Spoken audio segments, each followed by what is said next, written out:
And breaking information now on our top story. New terror arrest in Europe. 2 people in custody on suspicion of planning attacks on famous sites in Brussels during the holidays. ISIS propaganda and military-type uniforms found during the raids before the arrest.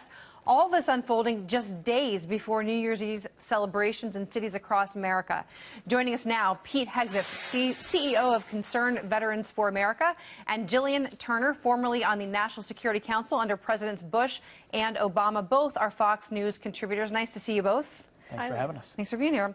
So I'm going to start with you, Jillian. You know, we have been seeing increased plots and actual attacks in Western countries. So what does this new information mean in terms of the preparations here, security preparations, as we go into the New Year's Eve celebrations? I think the most important thing here is that so far, according to law enforcement, there's no direct, what I would call operational link between these arrests and the Paris terror attacks.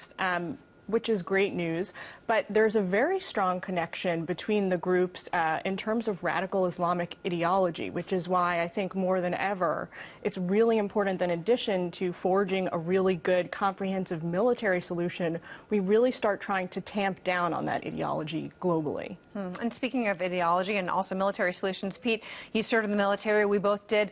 You also run an organization for veterans. I've heard from some of my friends who are still serving in the military, you know, our job is to keep dangers away from our soil, to fight wars away from the soil so that they don't end up here. What are you hearing from veterans about this? Well, there's a great deal of frustration because the longer we allow the caliphate to exist in Iraq and Syria, the longer they're able to export what they're truly exporting here, which is an ideology, a radical ideology that's being picked up across the country. It's tough to stop an ideology, especially when it's perceived to have momentum and have advantages. So while it's a good thing that this isn't tied to the Paris attacks, it's also a bad thing because it means there's other cells disconnected from that core cell still manifesting themselves in Belgium. Belgium's got a big problem. They've got a massive young Muslim population that has shown a proclivity for radicalization. A lot of it focused on France, but now it appears at Brussels inside their own country. So this is a problem that's not going away the longer the ISIS is allowed to manifest itself. And Jillian, I know you spent a long time in the national security staff with 2 different administrations.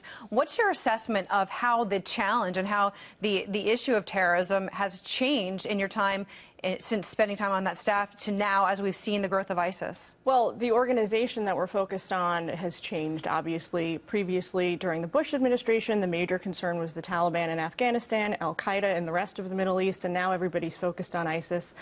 But again, it comes back to the common core here, which is people who find reasons to be attracted to radical Islamic ideology and seek to join these organizations. Something that the president has touted over and over again lately, even in his last presser of 2015 last week, is the fact that the military, the anti-ISIS military coalition, has retaken 40% of territory in Iraq that ISIS was holding this year. And that's an achievement. But what it fails to recognize is the fact that that became virtually obliterated once these terrorists penetrated the heart of Western Europe, France, and Belgium.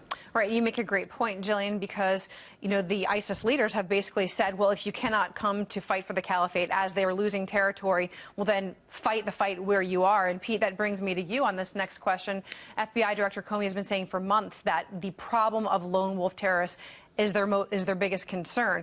Well, there are some tools that have been used to identify terrorist organizations, people who are connected with terrorist organizations that have recently been taken away. You say that this has taken some good intelligence work to uncover this particular plot, but where do we go from here in terms of protecting our people, our citizens here at home? Sure, and we've got to be right every single time, and we have to realize that we are in a perpetual state of threats from this threat right now. It's not going away. We can't rest back. You know, we tried to end wars and hope the threat would go away. It isn't, and the longer we sort of dither, the longer they've got the ability to gather and continue to put things in place, either through legal immigration, illegal immigration, through ideology. I don't like the phrase lone wolves because they're rarely acting alone, and frankly, they're preying on a vulnerable population and using a radical ideology to do it. So the longer this president refuses to call it what it is, the longer they're able to manifest themselves across the country. We're seeing it in Belgium. Unfortunately, there's anxiety in New York and elsewhere in America right now that doesn't have to be there if we were truly on the offensive, but right now it feels like we're on our heels. Yeah, and you mentioned that you don't like the term of lone wolves because they're typically in